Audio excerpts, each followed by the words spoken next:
जहाँ हमें आज के दौर के हालात ने और हमारे माहौल ने हमारे मीडिया ने बहुत सारे और मामलात में मुतासर किया है, वहीं ज़िक्र इलाही से हमें बहुत ज़्यादा गाफिल कर दिया। अल्लाह रब्बुल इज़्ज़त का ज़िक्र क्या है, उसकी अहमियत क्या है, उसकी फजीलत क्या है। आज ज़बान पे गाली गलोच है, सियासी तबसरे और तज्ज़िये हैं, झूठ पर मबनी प्रोपेगंडे हैं, गीबत है, चुगली है, दूसरों की किरदार कुशी है। अगर हमारी ज़बान पर नहीं तो अल्लाह का ज़िक्र नहीं। हालांकि इन सारी चीज़ों से बचकर हमें चाहिए था कि हम अपनी ज़बान को अल्लाह के ज़िक्र से तर रखें, क्योंकि अल्लाह रब्बुल इज़्ज़त ने हमें कुरान करीम में हुक्म दिया है, ईमान वालों अल्लाह का बहुत ज़्यादा ज़िक्र किया करो।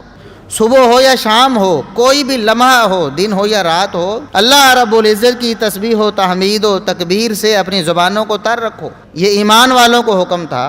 आज हम भी दावा ईमान तो रखते हैं, लेकिन अल्लाह रब्बुल इज़्ज़त के इस हुक्म पर अमल नहीं करते कि अल्लाह का बहुत ज़्यादा ज़िक्र करो।